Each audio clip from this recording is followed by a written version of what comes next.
Hello and welcome to Behind the Lines. I'm Diane Dayton. Today we're going to take a look at celebrity with a celebrity photographer. With us right now we have Gary Lee Boas. Thank you for being here. You're welcome. And you have photographed over 100,000 celebrities. You're from Lancaster, but boy, you've been all over the world. Yes, I have. At every stage there is in every country, I believe. Well, you are also doing a show that's at the DeMuth Gallery downtown Lancaster. It's going on now through November 27th. We're going to see a lot of pictures, but boy, there are so many other photographs. And it's also based off of what, Starstruck, is that correct? Yes. I was living in LA doing all the award shows, the Golden Globes and the Oscars, and three friends that I knew started a publishing company and they approached me about doing this book, and we were like putting it together in the living room. It was like babes in arms, you know, let's do a show, and this was the result. And at first it didn't take off well at first, but then when it caught on, it was just like, man, really caught on. Well, it's called 50 Years Straddling the Velvet Rope. So it's been 50 years since you've been taking pictures of celebrities. Yes. You started at the age of 14 with that little brownie Hawkeye, right? Correct. How did you actually start doing this? Well, actually, I was homeschooled, so I only had school Tuesday and Thursday mornings, and the rest of the week I just sort of had freedom to do what I wanted to do. And because back in those days when you were homeschooled at home, parents didn't teach you yet. I had a come-in teacher, so I had to have like a nanny or somebody to be there to sit through it, you know. And one day the nanny just came over and she said, "Oh, did you see a Miss Universe is going to open the Host Farms? She's going to cut the yellow ribbon." Well, at that point, I really didn't know what a Miss Universe was, you know, because I just knew Miss America and that was it. And then she explained to me, and I thought, well, that should be fun. Let's go out and do it. And so we went out, and I just remember I saw Margareta, and I took more pictures than I thought I had. When I actually pulled the photos, when I realized finally this, didn't keep in touch over the 49 years. And then just 2 years ago, I was watching Miss Universe pageant, and I thought, wonder whatever happened to that Miss Universe that I photographed. And I went and Wikipedia'd her, and then I looked on other mediums, and I tracked her down.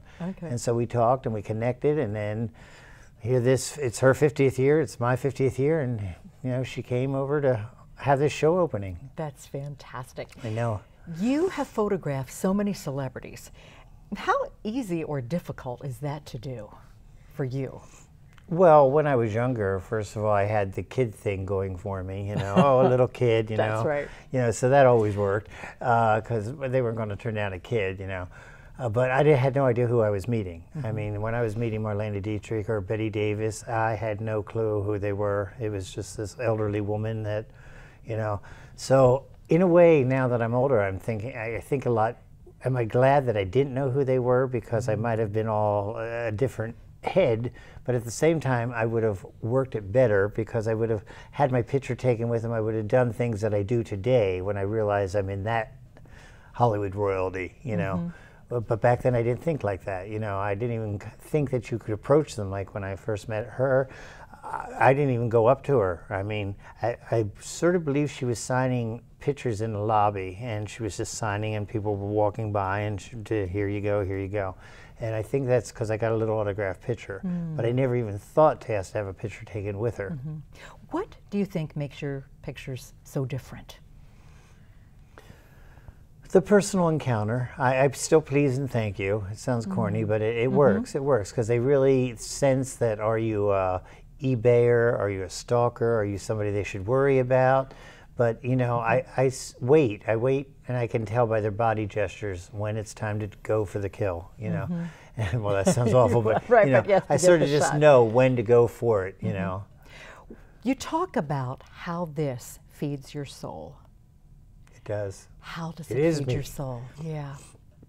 Because I keep thinking I was a very shy kid, and one of the reasons I dropped out of school because I was a crippling shy. I mean, if I had to give up and get a book report, I'd be in the bathroom throwing up. It was horrible. And then when I started going to New York and meeting these people, I felt more relaxed around them than I did if I had to deal with a lady at the bank in Lancaster, you know. There was just something about that whole, the energy these people created by the people around them. You know, watching all these people get crazy over this one person. I realized they had that much energy to put out there that these people were picking up on it and, you know, meeting fame, you know, to most people. And of course, people say the funniest things, like, didn't you used to be so-and-so? And, you know, of course, they're still them, but they can't comprehend they're meeting these people in person. So they say the craziest stuff. Or you look better on television, you look better in person than you do on television. Yeah, right. So is that an insult or a compliment? You know, it's like the funny things, and especially the funny things they get them to autograph, because at that point they're just pulling anything out of their pocketbooks or pockets, handkerchiefs. I've seen the strangest things be autographed out of just a moment of, oh, there's so and so here. Right, right. Well, you photographed everybody from Ronald Reagan, Richard Gere. You've even had an encounter with Richard Nixon post-Watergate, right? Tell me about that. Well, I was living in New York in the 80s. I worked at Studio 54. So I found out that he lived on 64th Street, and I thought, well, I'm going to hit him. I'm going to hit him. I was told he left for work every morning at 7 o'clock in the morning, and if you were in front of his house, you could get him. Well, I literally got off work. I was cleaning up, and I had bought his autobiography, which at that point was going for like $5.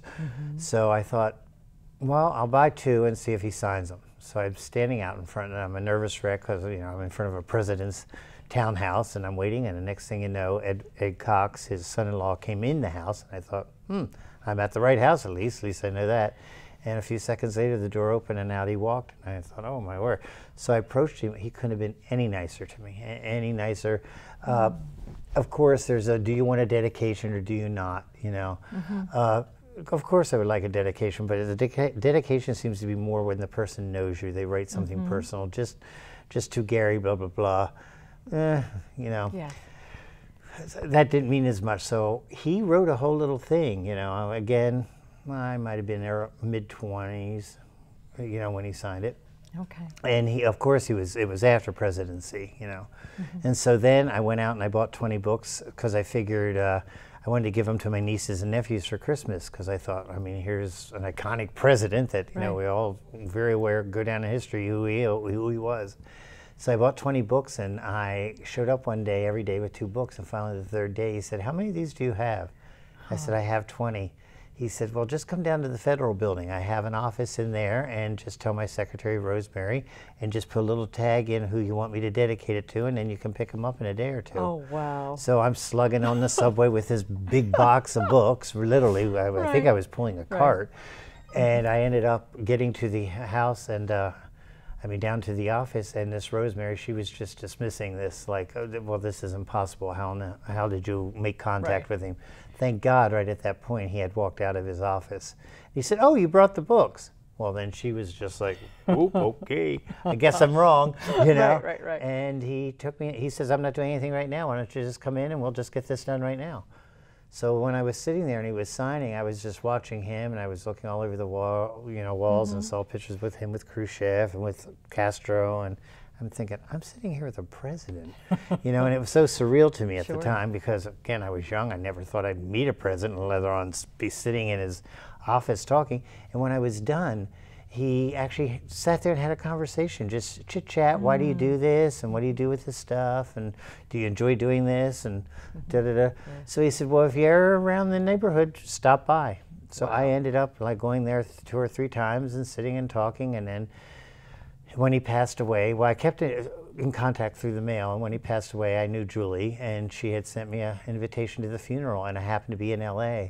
So I have to say, that's, if I had to pick like maybe 4 things that I did that was really something I always remember, being at his funeral with 6 living presidents, 7 first ladies, you know, and the crowd, and the 7-gun salute, and at the Nixon Library. That was intense. I mean, to be in a crowd like that and be invited. You know, we weren't allowed to take any cameras in, or I would have been going nuts. Yeah, you would have been. I've been working in presidents. Yeah, you would have been. Well, once again, if you're just joining us, Gary Boas, Starstruck, and it's 50 years straddling the velvet rope. It's actually at Demuth Gallery, downtown Lancaster. You can stop by and look at a lot of the photographs too. It's up through November 27th. Briefly, before we go to break, you photographed a lot of celebrities. Is there one that you can think off the top of your head you'd love to get a photograph with that you haven't done yet? Yes, Doris Day. Doris Day. Yeah. Okay. I've been in New York a few times, missed her by minutes when she was promoting her autobiography, but always liked her when I was, ever since I was young. I always liked Doris Day movies, and my mother said that she used to actually come to Rocky Springs and sing with the big bands back in, I guess, the 50s and the late 40s. And I kept thinking, well, didn't miss that one, but she's pretty much a recluse. I've been in Carmel, and I've sort of stalked her as much as you can, and she lives on a compound, so she's not easy to get to. Right. Well, hey, here's to hoping, right? Hey, we're both still alive. So. There you go. There you go. We're going to take a brief pause, and we come back. We have a treat for you. We have Miss Universe 1966, Gary's first celebrity picture. She's with us. Stay with us. Welcome back to Behind the Lines. We're with photographer Gary Boas, who photographs celebrities, been doing it for 50 years, and your very first photograph was with this beautiful woman who has just joined us. Miss Universe 1966 from Sweden, Margareta Arvidsson. Thank you for being with us. And thank you for having me. You were his first celebrity shot when he was 14, and I know that's going way back, but you felt okay with him, right? Yes, yes, and he says that, Gary says that if I hadn't been nice to him, he would probably never had the guts to go up to anybody else. So I'm glad that I was a nice girl that day. Yeah. And this, you had reconnected for this particular show as well. But a side note on you, you really didn't have an interest in being Miss Universe, is that right? No, I had become Miss Sweden by my sister having sent a picture to the Miss Sweden contest, and it's very different. It was very different in those days. It wasn't a pageant or anything like that.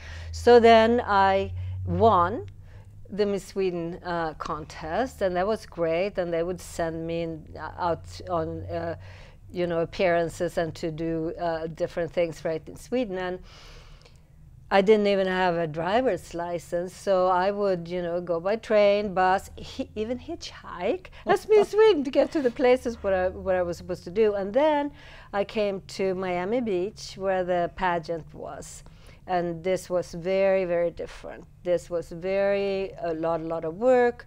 Of course, putting on a live show, 60-minute live show. Takes a lot with all these girls that didn't speak English even, you know.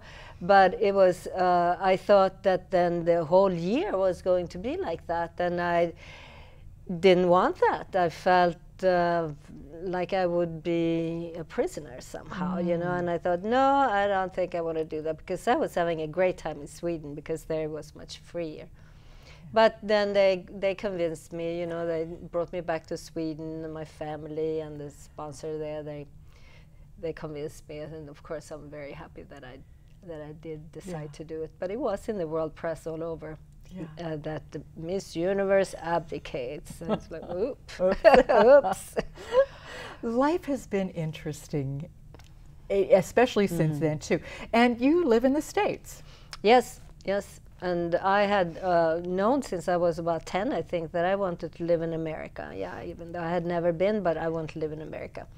And so then, that was my opportunity when I was finished with the Miss Universe year, because you work for a whole year and travel. And then Eileen Ford, with the Ford Modeling Agency, asked me if I wanted to come and model in New York. So I said, oh, yeah, sure. So that's what I did. And then I lived in New York for many years, and I met my Brazilian husband, who was a photographer, Otto Stupakov, and then we moved to Paris, Normandy, Rio de Janeiro, and then back to New York. And I continued modeling when I was 30, and that was unusual in those days. So I've been all over the place, and I live in Southern Oregon. That's very, very beautiful. But I really like it actually here. I know. We were talking about you possibly thinking about. Yeah, well, we'll see what happens. You never know, right? Yeah, you never know. That's right. It was great to reconnect with Gary, wasn't it? Yes, it was really wonderful. And also to, you know, me not knowing how such a big influence that I have had on him, that it actually set him up for his lifelong career, which is incredible. And I really would like to suggest for people to go and look at the show at the Demuth museum because all the people that he has been able to connect with is amazing. It's really, really amazing. And and look, here I am. So we had a really good connection, and we met for the first time a year ago in New York, and he took me to a couple of the shows. Of course, he knows everybody in the shows. And so we have now, established a really, really sweet friendship, and I'm having a great time here and in Lancaster, and all the people that I've met couldn't be sweeter. Yeah, this is great. And you both met, I think, essentially as teenagers, right? Because Gary was only 14 and you were young too. 18. 18. Yes. Right, so you've really spanned some time. But having this time together and promoting, what you do, this really is a body of work over 50 years. Right, Gary? Well, yeah, it's hard to believe. I mean, because it's just, like I said, it's been a journey because I always kept my home here in Lancaster, and I always came back, especially, excuse me, I was a dancer on Broadway, so when I would come back to Lancaster, I would always think that grounded me a little bit, that I would come back here. And then I found the longer I kept coming back here, I got ungrounded because I started buying properties, and then I became a landlord here, so it made me more tied here than I wanted to be, because now I live between Amsterdam, Paris, and here. And it sort of makes it hard when, somebody's having a broken toilet problem in Lancaster and you're in Paris, and how do you solve the problem? Right, how do you Call do a that plumber. too? So you've actually shown your work all around the world, haven't you? 14 countries. Wow. 39 galleries. Wow. Yeah. That's amazing. And it's received really well because you can see your heart in the photographs too. That's what I keep telling, because I'm not really a photographer. I don't really know how to function. I don't know how to operate a camera or anything like that. I really just take the camera along to capture the moment, and that's all about capturing the moment. So when people refer to my work as art, or they pick out something artistic about it, I look at it and I think, well, I just took a photo, but I guess you're sort of right. I waited for that right moment, because we were still doing film. So you didn't blast off like 20, 30 photos, Sure. You waited for that right moment. And then when I saw that I was going to, if I didn't act on it, I was going to miss the person, then I would jump right on it, because sometimes I would wait too long and it was like, oh, she's heading for the car. And then it was like, oh, this is it. Right. So I have a lot of car shots, which they have a whole section devoted to car shots of people. And they didn't have tinted windows back then, so you could shoot through the window. Right. So how is the show divided up? What are we going to see when we go there?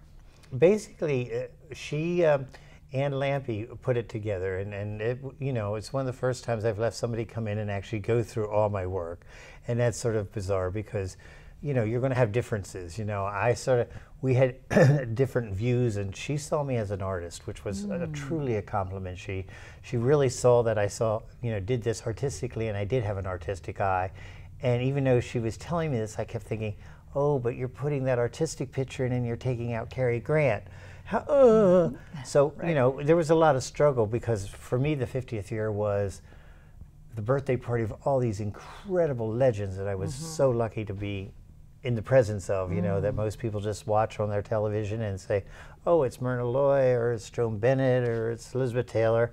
And I knew these people, Right. So the only surreal part of it is I became friends with so many of them. When they pass, it's more than a celebrity passing to me. When I see the memorials on the award shows, my heart sinks, because sometimes I didn't know somebody passed away that I knew, because they weren't as famous as like Elizabeth Taylor or people like that. But when they befriend you and they take you into their home, and like Katharine Hepburn became a very good friend, and I was literally the Eve Harrington of All About Eve with her. I mean, I literally had something for that woman. There was just a connection that I had with that woman that I had to take that further.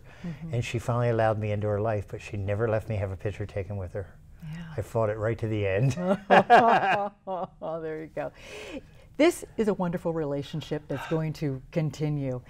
Gary has a way of making you feel comfortable too, doesn't he, Margaret? Yeah, he really does. And I think that that's part of why he's been so successful, because what I noticed is that people feel safe with him.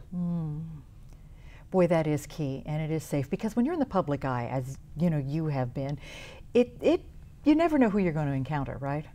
Yeah, and it's a trust of integrity, and that here is a fellow human being who really enjoys there's so much that why not share yourself with him? Right. And then the rest of the world. Right.